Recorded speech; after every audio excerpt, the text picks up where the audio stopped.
Okay, well, welcome again. It's wonderful to see so many familiar faces and some new ones. I'm really happy to be joined by an old friend and student, Jared Halverson. We first met, we were trying to remember the exact, but it was like, you think it was like 212 or 210? I'm guessing around that time. So The only reason I came tonight was to come and hang out with Terryl, and this was the only seat left, so I guess I'm stuck. So he was one of my outstanding students in the summer seminar that Richard Bushman and I used to teach. Was he teaching that summer that we were together? So it was jointly. So we're going to talk tonight about faith and doubt, belief and disbelief. And I thought maybe to start it off, if you'll indulge me, I would just talk about my own kind of spiritual autobiography just a little bit as it relates to this question of belief and doubt. And then I'm going to ask Jared to share a little of his background and how it intersects with this topic. So I would go back to about the year 2000. And I had been teaching at the University of Richmond for a long time. And I had three very, very close friends. And one of them was Jewish, who had just rediscovered his faith. One was a born-again Episcopalian. I didn't know there was such a thing, but he was living proof. And the third was a person who had left the Presbyterian ministry to be a Buddhist. So it was a religiously well-rounded group. And the thing that I always recognized about this group is that they were really beautiful people. And they were deeply committed to very, very different faith traditions. And growing up as I did in the Bible Belt in Lynchburg, I thought a lot about what it meant that we all come up with different answers to our religious questing. And I remember one day it just struck me that when the Lord said, blessed are the meek, we can choose to be meek. We can practice meekness. Or blessed are the pure in heart. We can aspire to be pure in heart and monitor our thoughts and behaviors. Then it occurred to me that if blessed are those who believe, that, he didn't say blessed are the blonde-haired or blessed are the tall or blessed are, right? To be blessed means to have the capacity to engage in whatever that blessedness consists of. And I think that was the first time that it struck me there has to be a volitional component to belief. And it also occurred to me as I thought this through that, there's no merit in believing in the law of gravity. And we don't really have any choice. We're intellectually compelled because the evidence is overwhelming. Where's the freedom in that? And if I offered you $1 million to affirm your belief in the Easter Bunny, but you had to pass a lie detector test, you'd all fail, even if prompted by $1 million. So I think thinking that through, it struck me that there has to be this middle ground in which there are reasons to affirm a certain proposition or relationship and reasons to doubt. And it seemed to me that only under those conditions could there be a moral component to belief, because under those conditions, we have to make a willful gesture in the direction of an embrace of one set of values and beliefs and ideas or another. And so I ended up speaking on this at a BYU forum way back in 2004, but that was the genesis, really, of that talk I gave on lightning out of heaven. And so I think that's been an idea that I've tried to develop over the years in my thinking, my work, my writing, and in my own discipleship, is recognizing that the world seems to be configured, whether by design or just by inevitability, in such a way that there is always a kind of equilibrium of evidence for belief in God or disbelief, for belief in prophets or disbelief. And, not every life has an exact equal balance of those things. But in general, that seems to be an operative principle of our mortality. I completely agree, because you taught me that 20 years ago. And I've been wrestling with that ever since, honestly. I was on a 1-year rotation at BYU before they sent us off to Tennessee to run the Institute program in Nashville. And it was there that I started my PhD work with Kathleen Flake, whom we both know and love. And she whipped me into shape. You handed the baton to her, and then she handed it back to you. But I was at that devotional, that forum that you gave, and I remember thinking afterwards, I want to read everything that man's ever written. And I think I've been doing it ever since. And because there was this sense of the equilibrium that you're describing, of there has to be just enough evidence to confirm our faith, but just enough absence of evidence to require our faith. And it's as if God himself is walking this tightrope of how much can I give them that will support the life of faith, but how much do I withhold from them to allow for the life of faith?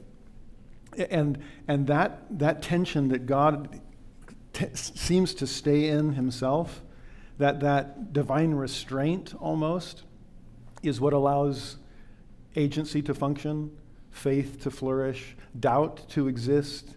And here we are in the middle of all of those tensions and pulls. And from a personal level, that was such an eye-opener for me, because I grew up, I was a child of the 80s to a Latter-day Saint family. You ever heard Nate Bargatze talk about being an 80s Christian kid? And he said, even Jesus had more fun than we did. And there's this sense of like, no, it's strict and this is how it is. And my parents weren't strict like that, but were super Orthodox Latter-day Saints. And so I was raised in a home of goodly parents, and everything made sense to me. The gospel just clicked and checked every box and fit every need. And I never questioned. And I started teaching seminary and raising the next generation, so they'd never have anything to question. And then you go to grad school, right? And as it's often been said, grad school is where faith goes to die, or where faith grows to mature. And it was interesting to go. I was working on a second master's degree when I got to hang out with you and Richard Bushman. And it was a really pivotal moment. We were studying the gold plates in cultural memory. And I ended up studying how people attacked the story of the golden plates. And that sent me down this rabbit hole of anti-Mormonism that I've never emerged from, and really set the trajectory. I'm going to spend my academic career studying how faith is attacked and how you navigate those kinds of challenges. And the way I'm wired, there's a very pragmatic vein. I'm a William Jamesian pragmatist. I want to see where the rubber's hitting the road. I want to help people. And because I want to connect to my students and other people, it's been a ministry ever since of talking with people that are in faith crisis. So it's not just academic to me, it's really personal. And the more I've been able to sit down with individuals that are wrestling with things that I never wrestled with when I was young, but grad school forced me to wrestle with them, and to go from construction through deconstruction onto reconstruction, and to see people through that process and how messy it can be and how painful it can be, and just wanting to help, but to hear them out and understand where they're coming from. I've, for a long time, told people, your doubts do have a leg to stand on, and your faith has a leg to stand on too. And I've really been struck with how frequently people are so ashamed or apologetic. They'll come in to talk to me and they'll say, okay, I'm not in faith crisis or anything. And I always say, it's totally okay if you are. Or they're like, I'm not an atheist. I'm like, it's okay if you are. I just really want to know where we are in this process. I want to ground zero. How deep did the cracks go? Tell me what you've been through and how you're wrestling with it. And to see the reality of doubt and normalize it for people, that this is so much a part of the process for so many of us, and it has the potential to bear incredible fruit. And so embrace it. Let's navigate it together. Let's honor the messiness of the process of growing up in God, including all the growing pains that entails. And that, in some ways, has taken kind of the intellectual and the academic that you've helped me with so much, and then add to the personal of talking with hundreds and hundreds of saints around the world that are just devastated. And in some ways, to help them see you're actually in a beautiful place. Thank heavens you're part of the one religion that believes the fall was a good thing. And to emerge from the chrysalis of a creation stage into a fall where you're downward, and that's what hurts your heart, but you're forward. And let's keep moving forward and now ascend onto atonement. And beautiful things ahead. So I'm thrilled to be able to wrestle with doubt tonight, with faith tonight, and see that both are in an interesting relationship. And I really do believe we need both to be able to progress. Okay, I got a couple of things I want to talk about tonight. Yep. So I'm going to tell you now in case I forget. I want to talk about the evolution of the idea of faith from the Old to the New Testament. I want to talk about what you think is distinctive and what is similar between the disaffiliation generally that Western Christianity has been experiencing for the last couple of decades. The rise of the nuns. Mm-hmm. And then I want to talk a little bit about, two more things. One, I want to talk about vocabulary. Why can doubt mean so many different things? Do we want to settle on a kind of definition, or should we just recognize it's going to resonate differently with different people? And then I also want to talk about how, can we find a better word than faith crisis? Everybody's tired of that word. Yeah. How faith reconstituting the challenges have evolved over the last 20 years, mm-hmm. It seems to me, in ways that we can actually measure and have been measured with surveys. So which one of those should we start with? Kid in the candy store. Let's talk about them all, right? Yeah, okay. When you mentioned the evolution of the meaning of faith from Old to New Testament, I'm curious, would you say evolution or de-evolution? Are we moving in a good direction, a negative direction? Yeah, I think there's an interesting shift. I think it's a negative direction. And agreed. I think we both view faith in the Old Testament as really better translated as faithfulness, right? It was always about relationship, right? When we talk about Abraham and the patriarchs and their faith, right? It wasn't faith in propositions. It meant that they were steadfast and loyal to God in a personal relationship. The word for faith in the New Testament, pistis, it comes to mean pretty early on assent to propositional content, right? And that's not necessarily a bad thing in and of itself, right? Because the Christian faith begins with assent to a factual proposition. On this particular day, on Easter Sunday, a man named Jesus of Nazareth rose from the dead.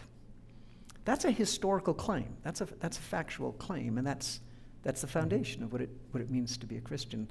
Similarly, Latter-day Saints base our faith tradition on historical claims, right? On this spring morning in 1820, this happened. And these gold plates were real and tangible.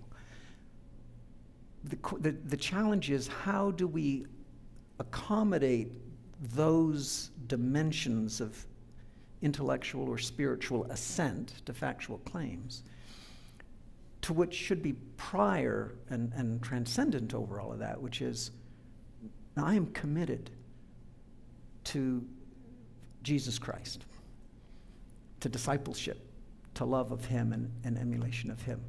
Well, even to borrow your connection to Easter, it is Last Supper and it's Gethsemane, it's Jewish trials later, and to see faith and doubt work through those events, culminating on Easter Sunday, where yes, there's a propositional truth claim and a historical moment that we're assenting to, but even the way Jesus appears, it's relational. Let me appear to Mary first. Let me have the women receive a horizontal testimony from the angels and then be told, go and tell the other apostles. And we'll see if they trust a horizontal testimony before they get a vertical one of their own. I think there's something really beautiful about the relationships, horizontal and vertical, that God is trying to develop through faith, including the historical and the propositional claims. Yes, there are gold plates, but here's Martin Harris demanding to see them in some way, and told in section 5, until you learn how to trust Joseph Smith, then nothing vertical I give you is going to count. And so I think there is a beautiful combination of holding on to that Hebrew Bible sense of faithfulness, of relationality. My dad was a Marine, and when you think of Semper Fidelis, ever faithful, and it's that fides, that kind of faith. It's not that the Marines are studying and checking off, do I agree to all of these propositional claims? It's, I've got your back no matter how hard things get. And to sense that we can have that kind of relationship with God, that to me is first and foremost beyond any specific things we can check off. I've sometimes seen there seems to be fast and testimony faith, and then there seems to be hospital bed faith. And I'll take hospital bed faith any day. That's the kind that moves mountains. That's the kind that changes hearts. That's the gut check of, do I really believe that something can happen when I lay my hands on someone's head or hold their hand and kneel next to them and pray? And that's faith. And I think it's too easy to just stand up in fast and testimony meeting and say, I know. Really? But there's a cultural force, became a momentum behind, I think, this cultural manifestation of certainty, right? Mm-hmm. That we hear every fast testimony Sunday. And I think maybe it's helpful. Let me just think out loud here. But if one considers the history of religious conversion, religious faith among some of the great figures in religious history, right? One can go back to Augustine and that conversion experience that we reading Paul.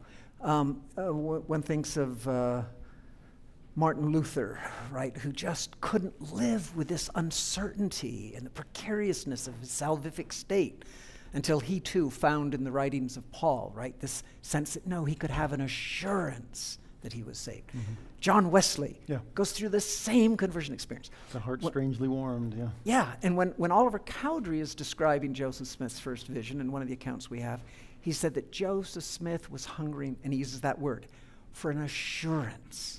He wanted an assurance of his salvation. What's different with Joseph Smith is that he gets God appearing to him. And he gets Angel Moroni and Peter, James, and John putting hands on his head. And he hefts the 50-pound gold plates.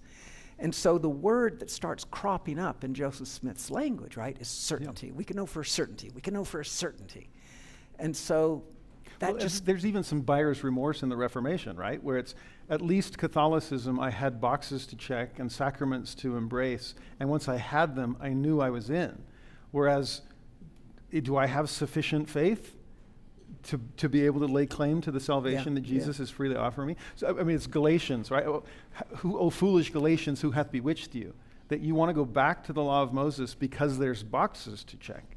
And so I think there is a certain sense of this craving for confirmation and certainty, because nobody likes to live in that cognitive dissonance, or that, I've sometimes described it as a teeter-totter, and we love to be on the ground because we don't have to flex any muscles.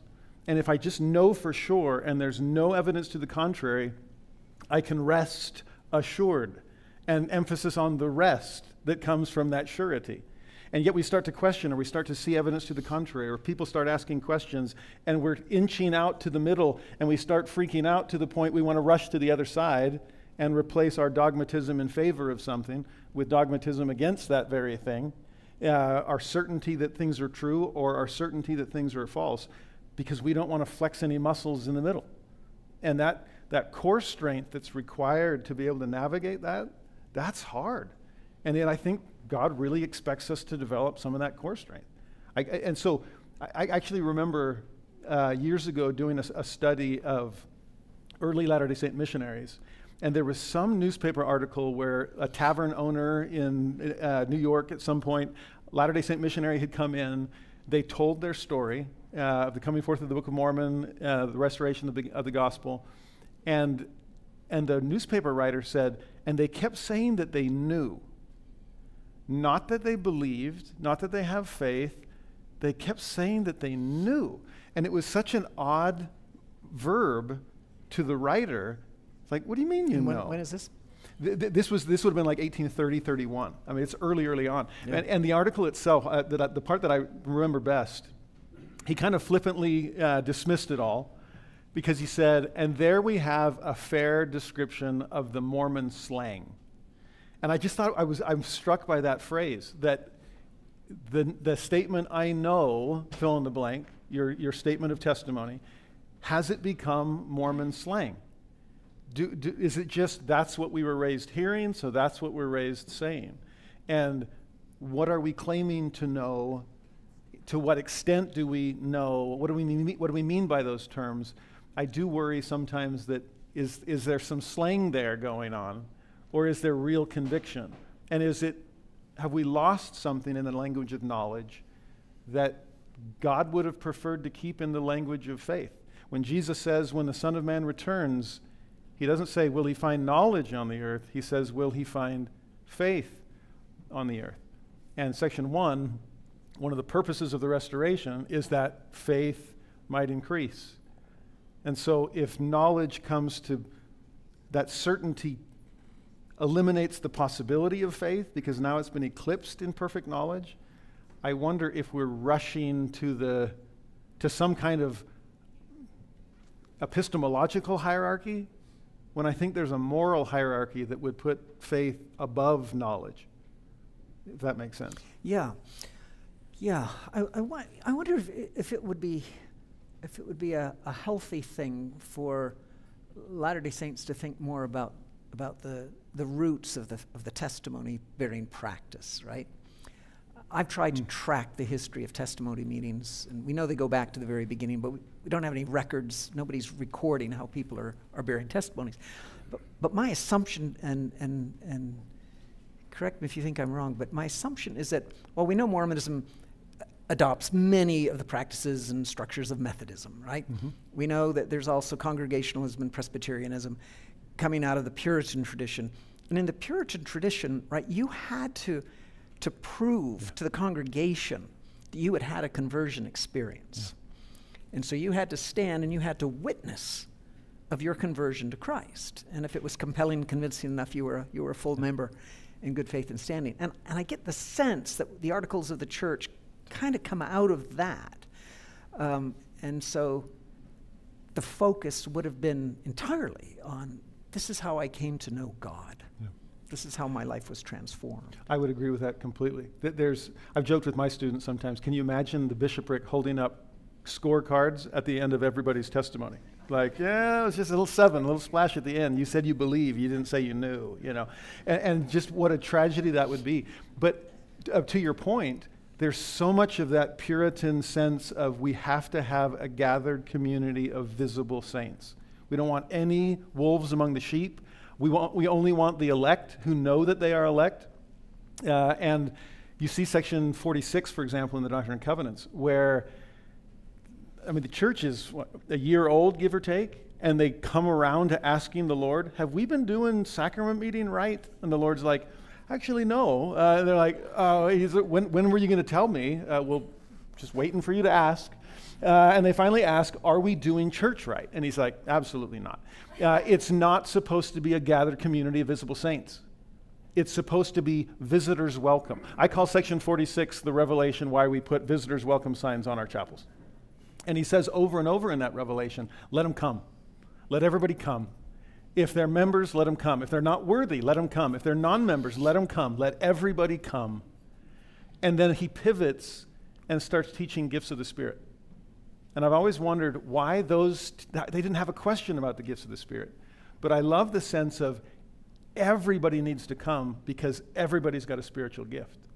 And if I say no to you because you didn't meet the requirement, I've cut myself off from the spiritual gift that God has given you.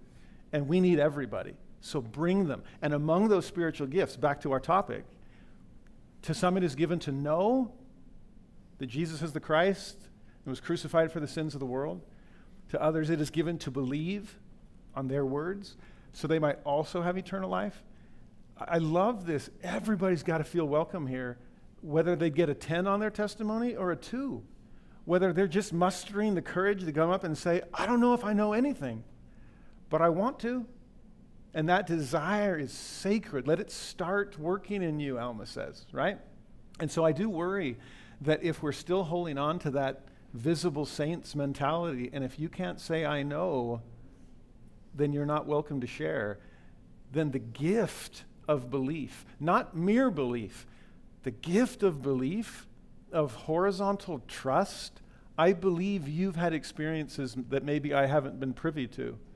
But even trusting that makes me want to seek similar experiences of my own. And in the lectures on faith, that's how we're taught that that's how faith spreads at any age. Somebody has a vertical, but then it's horizontal from then on out. And that coaxes people into a certain level of confidence that if God really is no respecter of persons and God can manifest truth to them, then there's a chance for me. And I'll create this relationship on my way to this relationship, and that the miracles happen, you know? I hope that as a community we can move in that direction, get past some of our Puritan inheritance, and come to this sense of you have gifts, and your gift is no better or worse than mine. Bring them. And start where you are. I do worry sometimes that we've created an all or nothing kind of mentality.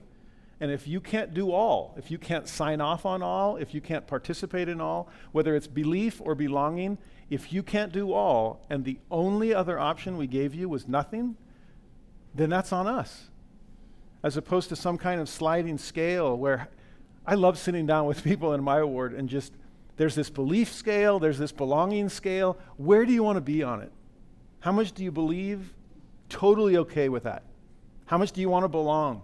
Totally okay with that. Just come. As much or as little as you want. Believe as much or as little as you want. It's all good. Because if you'll just come, you'll bless us. And hopefully we'll be able to bless you. And to give people that space to grow in, the space that doubt carves out that space for I think for all of us. And I think to the things that you've taught so powerfully, it allows us to exercise faith in a way that is fraught with moral possibilities.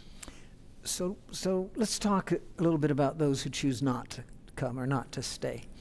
So about 25 years ago, I developed a class at the University of Richmond called Belief and Doubt in Life and Literature. So this is a secular university. I think that's one reason why I said belief rather than faith. Belief casts a wider net. Class always filled up. This was when I first became aware of the prevalence of this phenomenon of wrestling and struggling with faith. So I teach that course now at BYU once a year. My last class this semester was just a few days ago. And I asked the class at the beginning, I said, how many of you in this room do not have a friend who has left the church? And one hand went up.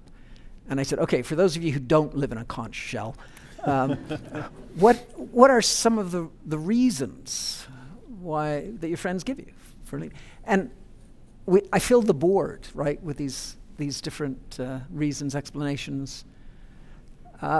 What struck me was what was missing from the list.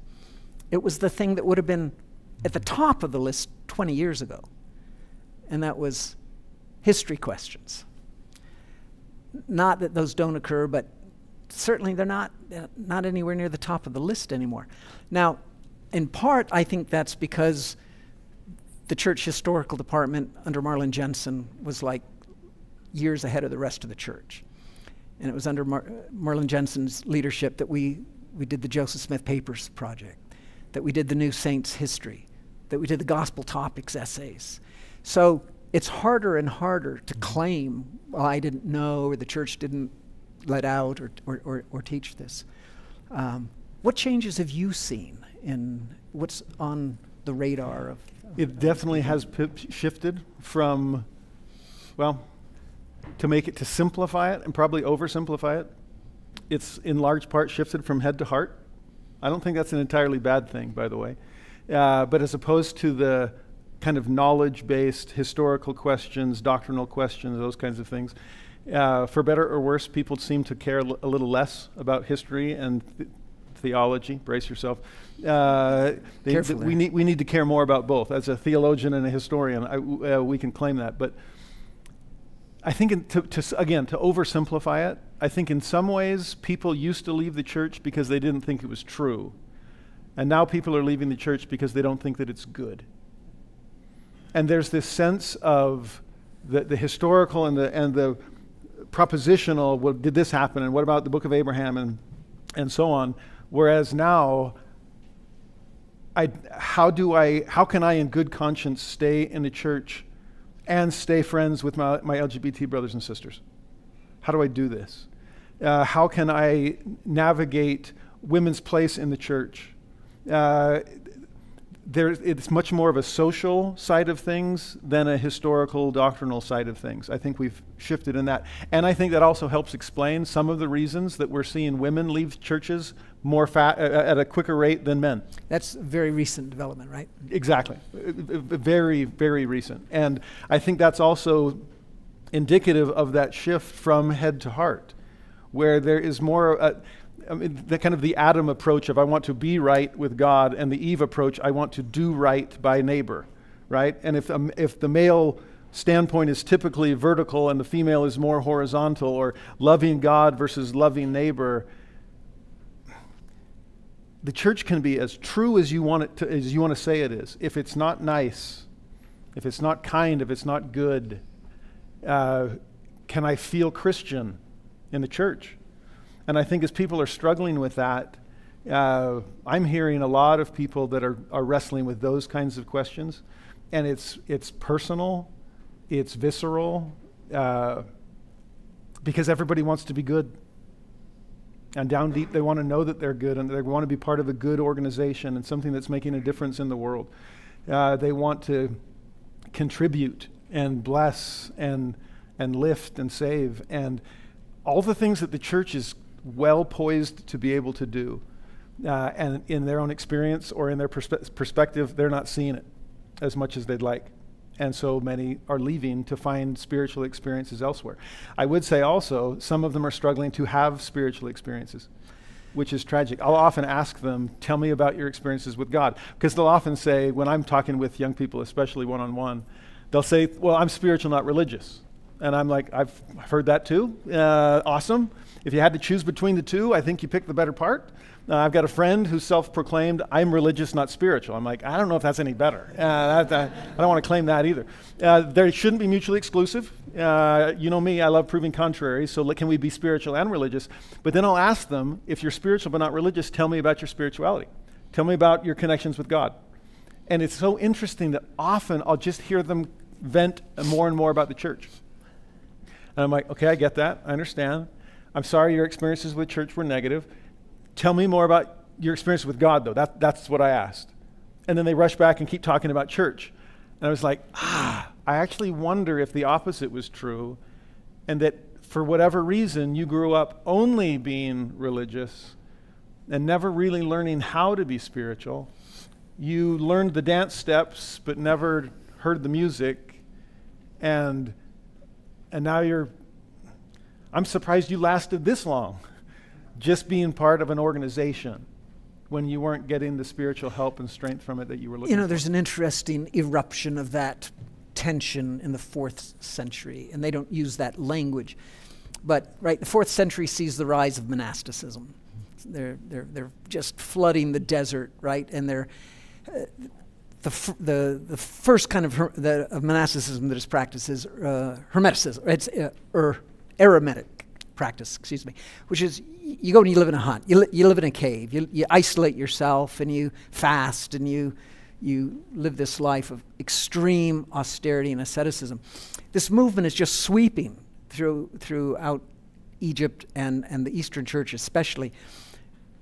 One of my heroes, you may have heard me mention Gregory of Nyssa. He's one of the great Cappadocian fathers from Turkey, 4th century. And he's alarmed by what he sees. And this is the question that he poses to these monks. He says, how can you fulfill Christ's commandment to serve the poor and to wash the feet of your brethren if you're living alone in a cave? and so this helps give impetus to what's called Cenobitic monasticism, is where they start living in communities, which is, at least it's a way of recognizing, wait, it's religion, not spirituality. It's the connection to community, not just this personal spiritual quest.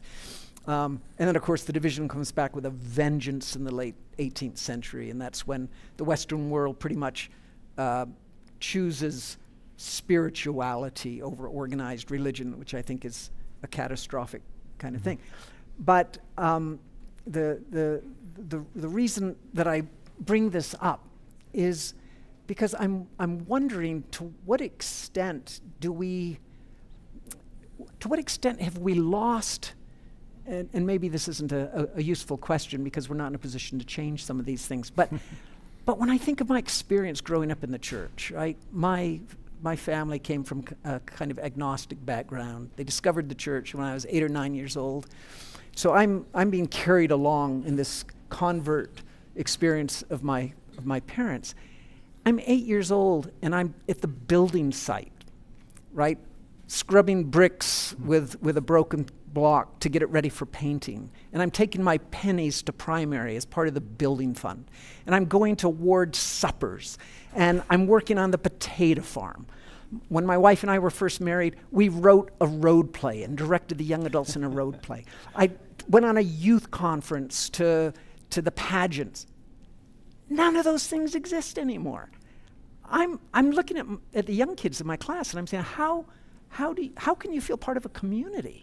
We don't do any of these community things anymore.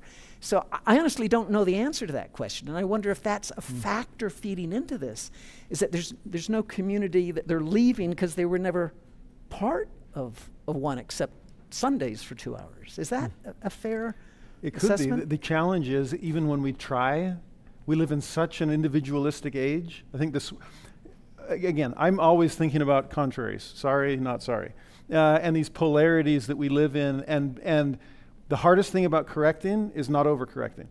And as a historian, I just watch the pendulum swing back and forth across the centuries.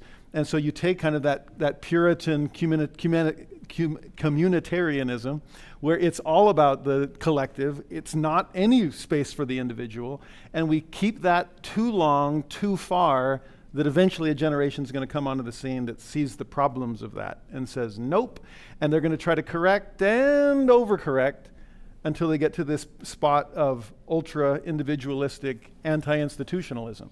And it seems that that's where we are currently, and in need of some more. I tell my students, I can't wait for a generation that can watch the pendulum swing and then tackle it when it's in the middle and dig their heels into the ground, you know, and see that there's space within the community for individuality, but to see the blessings to each individual to have some kind of collective social cohesion. Yeah. And it seems to be a narrow balance with people falling off on one side or the other. I see the same thing happening again with faith and doubt. To see how much space before faith becomes so strong that there's no room for any questions, or when faith grows so weak that there's nothing for us to sink our spiritual teeth into, you know. Yeah, so this raises the question, you know, Joseph Smith, well, he proved, if he didn't write the lectures on faith, where we're told faith and doubt can't coexist. I think you and I are on very much the same page with this. I'll say how I see that, and then you can respond, and then we'll have time for some questions. I don't know who first used the metaphor, but I know I've employed it at times of, you know, the compass. that do they still use those in geometry classes today, where you can draw the? No, they don't. Okay, well, if you've ever been to an antique shop and you've seen one of those compasses, right? The sharp point is rooted, and then the other leg swings free. And I would like to think that in my life, that fixed point is my commitment to Christ, and that's inflexible. It's not subject to negotiation, and it's not open to question. I've had sacred experiences that have rooted me in that conviction. But the other leg swings free. I am perfectly open to reconsider how we understand what it means to be a prophet, or what is the nature of revelation, or how are we to read Scripture, or how are we to understand Joseph's history. It seems to me all of those kinds of things, the details can be subject to negotiation. So faith in Christ can't coexist with a doubting rejection of that commitment, but it certainly can coexist with doubt about all of the particulars that it seems to me can be negotiable and deserve to be negotiable if the gospel is expansive and developing and unfolding. Yeah, to me there's something, it's a hard quote from the Lectures on Faith. If faith and doubt cannot coexist, that the one drives out the other, and that's it. But that doesn't seem true to personal experience, where you're wrestling, and it doesn't seem true to the experience, for example, of the father of the boy in Mark 9, who says, Lord, I believe, there's my faith, help thou mine unbelief, there's my doubt. And so here's the personification of the two of them coexisting within the same soul. And so as I've wrestled with that quote also, again, if there has to be enough doubt for faith to function, I mean, think about the experience of the brother of Jared, right? The veil parts, he sees the Lord, he knows, perfect knowledge. And in Ether 3 it says that as a result of that perfect knowledge, he had faith no longer, and it also says, for he knew, nothing doubting. And to me that's fascinating, that wait a minute, in the moment where knowledge came, doubt ceased to exist, and faith ceased to exist simultaneously. So it seems that both of those, in some ways, for faith to exist, for it to be faith rather than knowledge, the possibility of you being wrong has to exist too. So doubt is what allows for faith.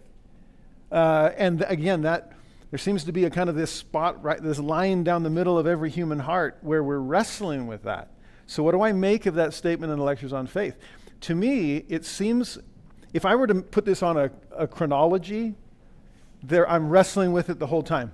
And Lord, I believe. Help thou my own belief. Do I do this? I don't know. The Father, did his faith have legs to stand on? Yes, he'd seen all these things, or he'd heard all these things Jesus had done.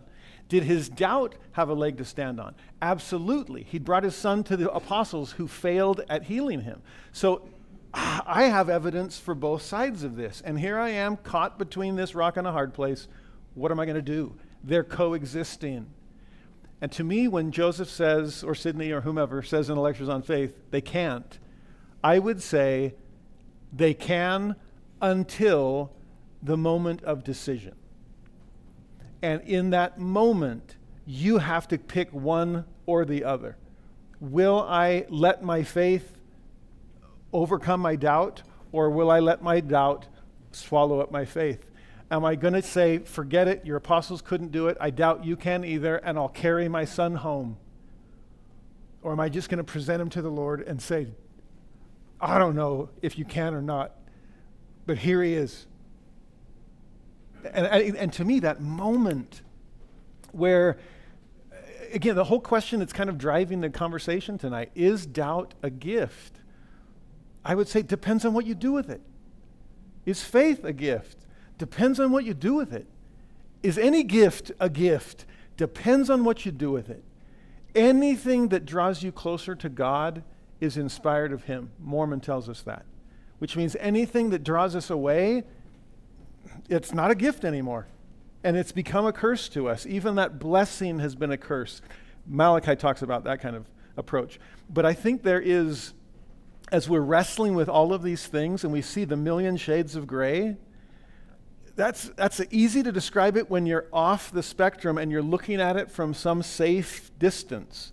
But when you get into the battle and you're on the spectrum itself and you're having to actually choose, now I'm either moving in one direction or the other. And while there's all these shades of gray, there's a black on one side and a white on the other. And now that I'm in it, forget where I am on the spectrum, is my choice to act moving me toward the light or toward the darkness. And now my shades of gray have become black and white. Now I'm deciding, and now I'm acting in faith or I'm acting in doubt. And to me, there's something beautiful and powerful about seeing the possibility of doubt being this beautiful opportunity for us to grow, to develop, to have curiosity, to question. In some ways, again, come back to Holy Thursday.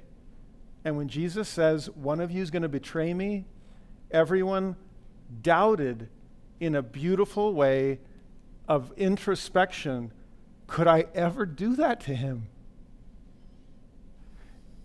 And this gut check that doubt is enabling them to experience. When Jesus goes to the garden, Heavenly Father, there's got to be another way. And that question, is there any other possibility here? Call it doubt if you want. It's a question. Does it have to be this way? Innovation is driven by doubt, if we want to call it that. Joseph Smith going into the sacred grove, doubting what to do.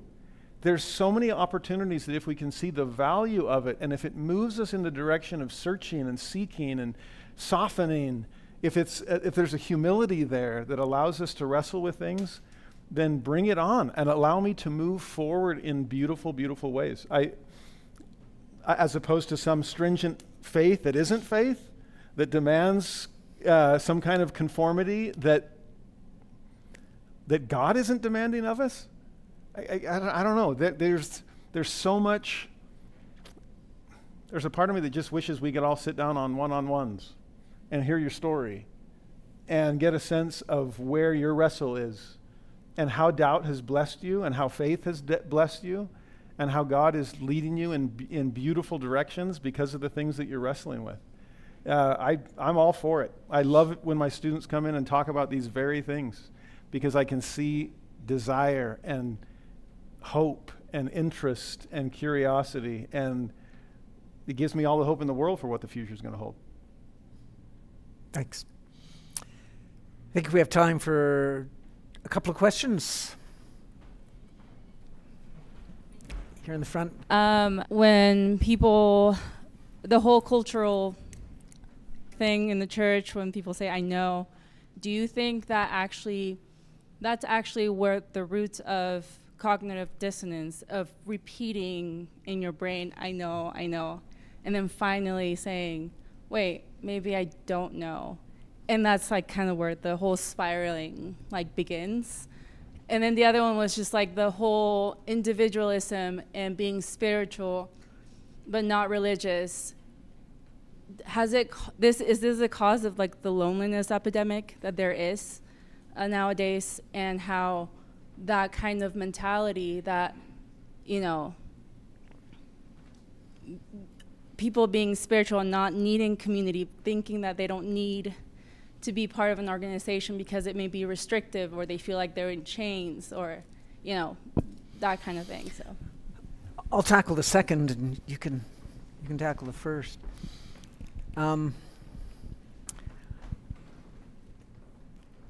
You know, the great philosopher Thomas Nagel said, there isn't any belief or philosophy that doesn't have to begin with just a raw affirmation of some truth, right? You have to start somewhere with a first principle. I think my first principle, and what I think is the first principle of the cosmos, is that intelligent beings crave connection. I think that's the most fundamental reality to the universe. Intelligence craves connection. And that entity that learned how to do that most perfectly, we give the name God to him. And we call that connection love. But it's not just this rosy pictured idea that we impose in the midst of larger realities. Martin Buber said that we are fashioned in such a way that we are just open and waiting for the first embrace to fulfill us. So I think that at its very heart, whatever doctrinal sense we make of the Trinity, right? And as Latter-day Saints, we're not Trinitarian. But think about the power of what the Trinity teaches us, which is that there is something perfect about the way God the Father loves God the Son, and the Holy Ghost loves them. And that's this perfect model of community. And the Gospel of John is Jesus trying to teach us. That's everything. That's all you need to know. Go out and create a community like that. And I think Latter-day Saintism has excelled and succeeded to the extent that we have created the conditions for the optimal community. And whether you're Latter-day Saint or not Latter-day Saint, if you think you can find God in solitude, I don't think that's God. God is found in community. And so yes, I think that's where loneliness comes from, is not recognizing that fact. And as for cognitive dissonance, the thought of having to, I'm not allowed to speak until I can say it on that level, and hearing, if that's the only verb we ever hear, and I can't claim that, what am I doing here? Surrounded by people that know somehow, when I don't know if I know anything, Elder Holland gave a beautiful talk years ago about a boy that came to him and said, I can't say that I know, but I can say I believe. And Elder Holland said, I hugged him so tight his eyes bulged out. He said there's something sacred and something vulnerable about belief. I remember working through this with a group of students once and saying, let's go full Cartesian for a while. I think, therefore I am. When you have to go to that level, some hard things have happened. Like, do I really exist? That's the level of doubt that I'm dealing with, okay? Well, where am I going to start? Well, typically we start experiential. I am thinking, so I think that I must exist then. So when I say I know, have I used shorthand to skip over all kinds of steps along the way? What do I really know? It's experience. And no one can take that from me because this is what I've experienced. Well, for example, I could say I know the Book of Mormon is true, or I could back up and go really slow and say I know what I experience when I study the Book of Mormon. I know the feelings that come when I ponder the atonement of Christ. I know, again, the only thing I can really know is that internal, experiential, relational, something's happening. From there, I start taking steps. Because I know this, I think this is why, and that suggests that this, and so perhaps, and maybe, but I'm just rushing to the end, I know the Book of Mormon is true. You know what I mean? And I think if we can slow it down or admit, what do we mean by know? Do I know this in the same way I know other things?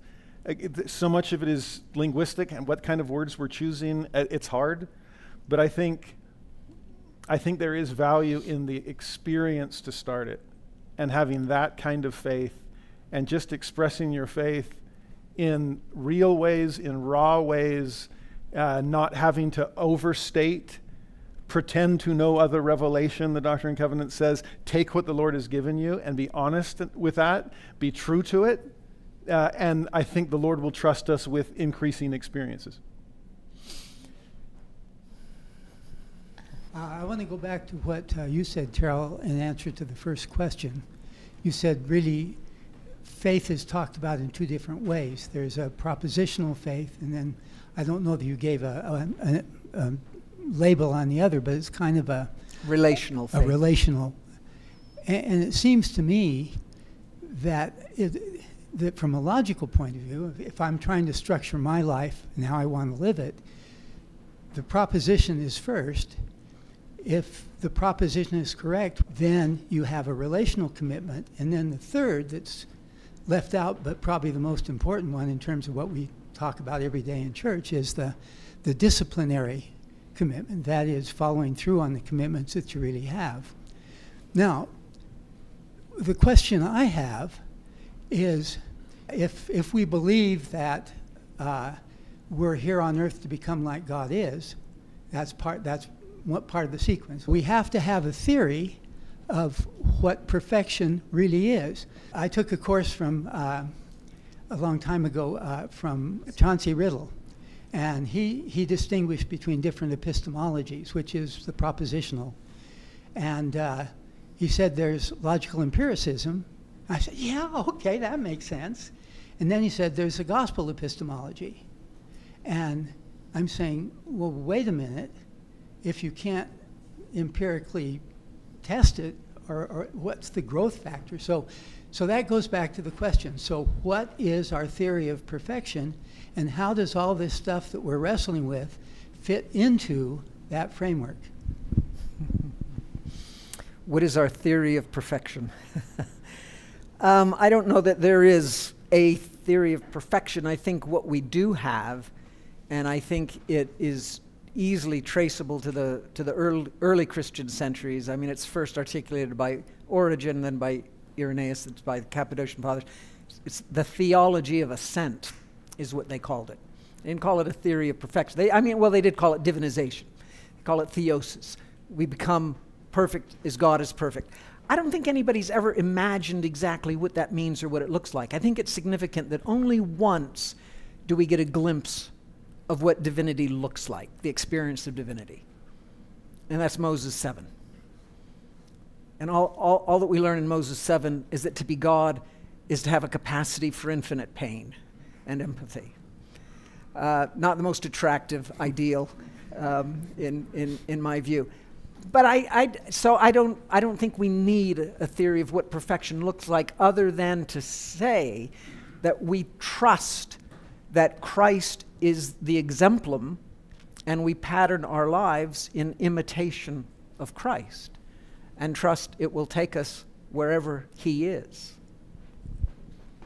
I think to build on that view of a gospel epistemology also, at the end of the Book of Mormon, Mormons had a certain approach to things of how are you going to know these things are true. And as a historian who's also a prophet seeing our day, he's describing all of these prophecies and seeing them fulfilled in the latter day.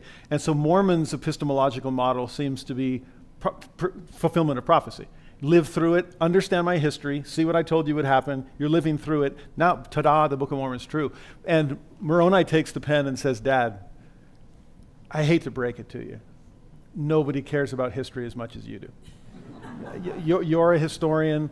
You've poured your life into these plates. That's probably not what's going to convince most people. I think what will theology. I think what will convince people is an experience of transcendence through the power of the Holy Ghost. And through the power of the Holy Ghost, they may know the truth of all things. And so, good try, Dad. It's got to be experiential. And I think if you see that father-son combination at the end of the Book of Mormon, and then reverse it to the first father-son combination in the Book of Mormon, and what was Nephi's epistemological model, I want to understand my father's dream. I want an interpretation thereof. It needs to make sense up here. And the irony is when the Spirit comes to lead Nephi through his visions to start, and he's like, what do you want? What desirest thou? I want to see what my father saw. Well, do you believe? Do you already have a horizontal trust so I can add the vertical? Yes. So, hallelujah. You're ready. And he starts showing him these beautiful things, right? He sees the Virgin Mary as the tree bearing fruit, right? And then he's in the middle of this incredible theophany. Here's the tree. Here's the virgin. Here's the fruit. Sweet above all that is sweet. Okay, Nephi, what desirest thou? And he says, to know the interpretation thereof. And you just picture the Spirit face-palming, like, I was just describing how exquisite the taste of this thing is, and you want to turn around the box and look at the nutrition information? Are you serious? I'll be right back. Actually, someone will. And the Spirit withdraws, an angel returns and says, I'm here because you wanted interpretation. Let me give you chapter after chapter of historical narrative so you can see what all these things mean. And then you picture Nephi, like, where did the Holy Ghost go? So he recognized he wasn't needed for what you asked for. I'm an angel. Maybe I was a historian in life. I love this stuff. You seem to want history. Here I am. Whereas what's Lehi's epistemological model? Taste it. Experience it. Let the juice drip down your elbows. Live it. Come to the tree. Partake. It's what Alma says. Taste light. That kind of experiential epistemology. So, again, as a historian, I know I'm supposed to prefer Nephi and Mormon. I don't.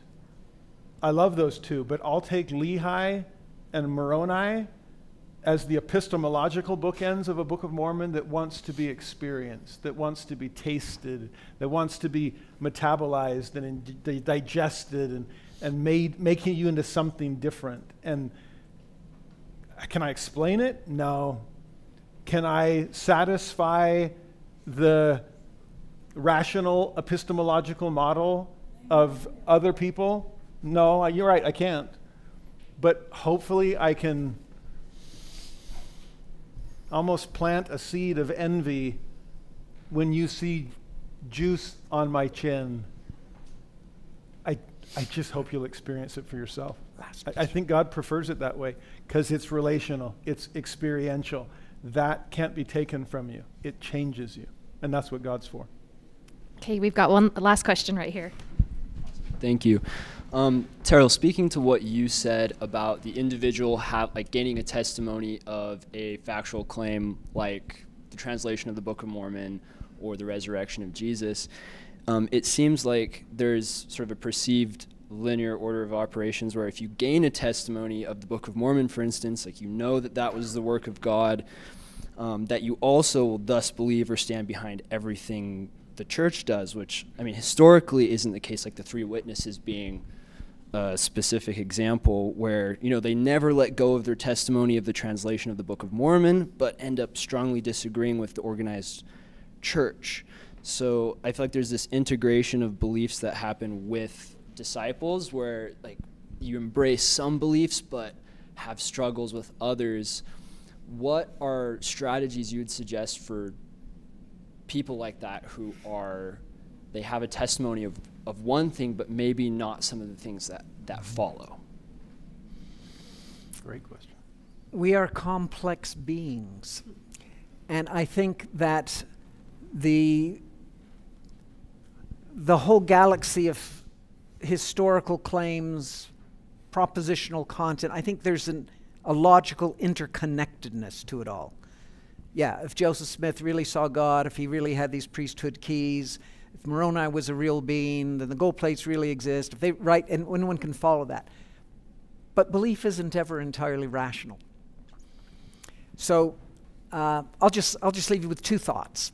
No resolution to your question, just two thoughts. One is, the way I think about my testimony and its relationship to reason is it's abductive. Okay, and what that means is it's not deductive, doesn't follow from a universal truth, and now I can derive this testimony. It's not just inductive, I add up all of these. It's abductive, a third branch of logic, which means the story of the restoration is the best explanation for all of this stuff that I've experienced. It's the best explanation for the Book of Mormon and its complexity and my spiritual experiences and the testimony of the 11. See what I mean? And there's a holistic picture that taken together gives the best account of all of these details. But that doesn't mean that I've experienced a spiritual conviction, a spiritual witness of all the constituent elements of that testimony. I believe to different degrees. I have different degrees of certitude about different aspects of the gospel, some of which I've experienced and affirm, and some of which I still take on faith. Any last words? I think the 9th article of faith allows us for that. There's certain things that I can say, I believe what God has revealed to me, and I believe what he's now revealing to me, and I'm holding out hope that there are still many great and important things he will yet reveal to me. You know, I had a friend once, probably 20 years ago, at the beginning of a faith crisis. I know him and his wife really well, and he had said to me, the whole idea of I gained a testimony of the Book of Mormon, and as a result, all these other testimony dominoes fall. Because I know the Book of Mormon is true, Joseph must be a prophet, so the church must be restored, and President Nelson must be a prophet, and all these kind of things. And he was in a pretty skeptical, cynical moment in his life, in his faith journey, or his doubt journey, call it what you will. And he said, that's a lot hanging on one flimsy nail based on some kind of warm, fuzzy experience you had at one point, and now everything else you're signing off on, can that one experience really hold that much weight? And I said, point well taken. Where we get that idea, I think where missionaries get the idea of the domino process is the introduction to the Book of Mormon. It says, if you know this, then you know these other things, and it lists those very things out. But if you read it more closely, it says, those who've gained this testimony of the Book of Mormon can know by the same Spirit that Joseph Smith was a prophet, that the church has been restored, and so on. And what I love about how careful that statement is, it's not one spiritual experience followed by a train of assumptions.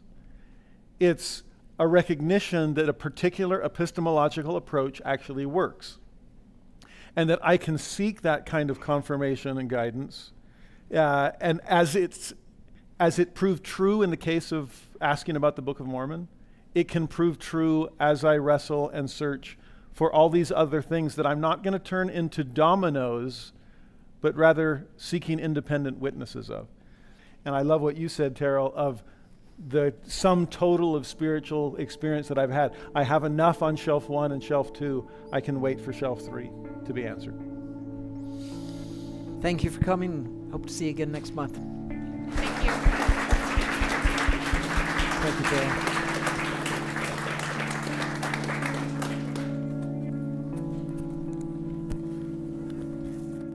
All right, thanks so much for listening. We really hope that you enjoyed this conversation with Terryl Givens and Jared Halverson. If you'd like to join us at one of these Big Questions evenings, you can go to thecompassgallery.org/events to purchase tickets and find out more.